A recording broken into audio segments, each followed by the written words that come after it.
सप्तपुरियों में पुरी हो या चार धामों में धाम, सर्वोपरि पुरी धाम में जगन्नाथ का नाम। जगन्नाथ की पुरी भारत में ही नहीं बल्कि दुनिया भर में प्रसिद्ध है। उड़ीसा प्रांत के पुरी में स्थित श्री जगन्नाथ का मंदिर श्री कृष्ण भक्तों की आस्था का केंद्र ही नहीं बल्कि वास्तुकला का भी बेजोड़ नमूना है। इसकी बनावट के कुछ राज तो आज भी राशि है, जिनका भेद इंजीनियरिंग के क्षेत्र में बड़ी बड़ी डिग्रियां लेने वाले भी नहीं कर पाए। आइए आपको बताते हैं भगवान जगन्नाथ के इस मंदिर के बारे में। आइए जानते हैं पुरी के जगन्नाथ मंदिर की कहानी।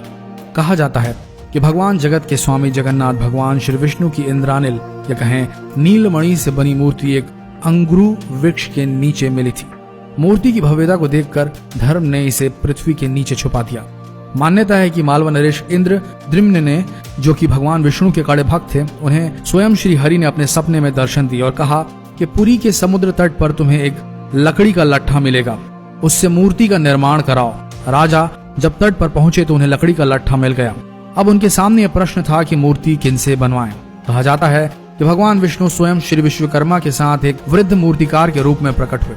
उन्होंने कहा कि वे 1 महीने के अंदर मूर्तियों का निर्माण कर देंगे, लेकिन इस काम को एक बंद कमरे में अंजाम देंगे। 1 महीने तक कोई भी इसमें प्रवेश नहीं करेगा, न कोई ताक झांक करेगा, चाहे वह राजा ही क्यों न हो। महीने का आखिरी दिन था। कमरे से भी कई दिन से कोई आवाज नहीं आ रही थी, तो कौतूहलवश राजा से रहा न गया और अंदर झांक कर देखने लगे। लेकिन तभी वृद्ध मूर्तिकार दरवाजा खोलकर बाहर आ गए और राजा को बताया कि मूर्तियां अभी अधूरी हैं, उनके हाथ नहीं बने हैं। राजा को अपने कृत्य पर बहुत पश्चाताप हुआ और वृद्ध से माफी भी मांग ली, लेकिन उन्होंने कहा कि यह दैव की मर्जी है। तब उसी अवस्था में मूर्तियां स्थापित की गईं। आज भी भगवान जगन्नाथ, बलभद्र एवं सुभद्रा की मूर्तियां उसी अवस्था में है। जगन्नाथ यात्रा। जगन्नाथपुरी में मध्यकाल से ही भगवन्नाथ की हर वर्ष पूरे हर्षोल्लास के साथ रथ यात्रा निकाली जाती है। इसमें मंदिर के तीनों प्रमुख देवता भगवान जगन्नाथ, बलभद्र और भगिनी सुभद्रा को अलग अलग रथों में पूरी विराजमान किया जाता है।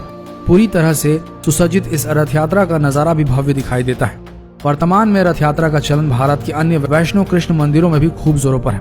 अब तो छोटे छोटे शहरों में भी भगवान जगन्नाथ की रथ यात्रा के आयोजन होते हैं। जगन्नाथ मंदिर के आश्चर्य।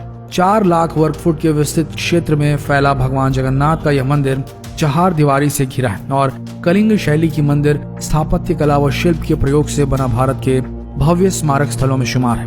मंदिर का मुख्य ढांचा 214 फुट ऊंचे पाषाण चबूतरे पर बना है।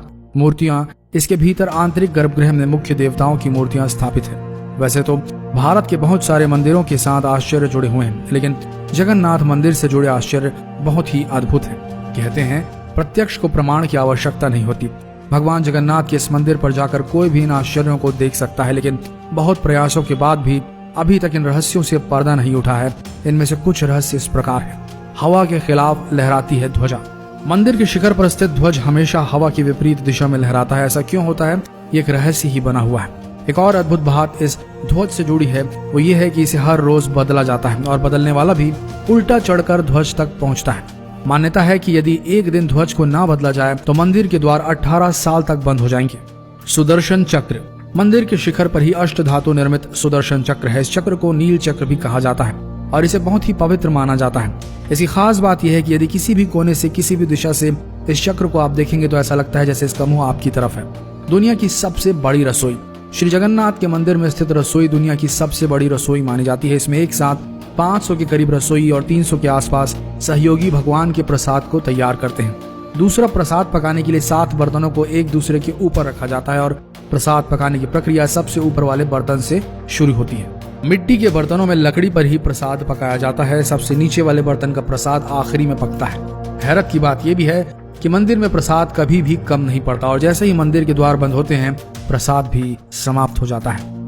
मंदिर के अंदर नहीं सुनती लहरों की आवाज। ये भी किसी रहस्य से कम आपको नहीं लगेगा कि मंदिर के सिंहद्वार से 1 कदम आप अंदर रखें तो आपको समुद्र की लहरों की आवाज सुनाई देना बंद हो जाएगी, विशेषकर शाम के समय। आप इस अद्भुत अनुभव को बहुत अच्छे से महसूस कर सकते हैं, लेकिन जैसे ही मंदिर से बाहर कदम निकाले आपको स्पष्ट रूप से लहरों की आवाज सुनाई देनी शुरू हो जाएगी। मंदिर के ऊपर नहीं मारते परिंदे भी पर। एक कहावत तो आपने सुनी होगी कि हाँ, मर्जी के बिना परिंदे भी पर नहीं मार सकते, लेकिन जगन्नाथ मंदिर में तो इस कहावत को सच होते आप अपनी आंखों से देख सकते हैं। परिंदों का पर मारना तो दूर, हवाई जहाज तक मंदिर के ऊपर से नहीं गुजरते।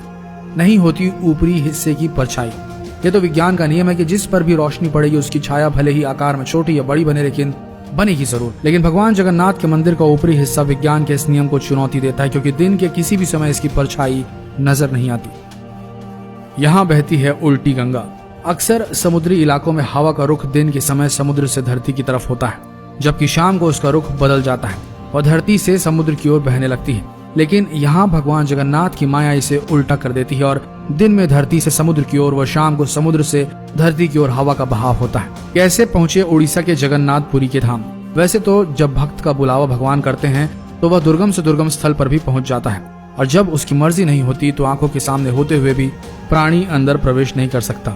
जगन्नाथपुरी पहुंचने के लिए रेल, सड़क, वायु किसी भी मार्ग से देश के किसी भी हिस्से से आसानी से पहुंचा जा सकता है। तो दोस्तों, ये थी जगन्नाथपुरी से जुड़ी कुछ रहस्य और कुछ की कहानी। आशा करते हैं वीडियो आप सबको पसंद आया होगा। ऐसे ही वीडियोस के लिए बने रहिए हमारे इस नए पेज शिव पुराण के साथ। धन्यवाद।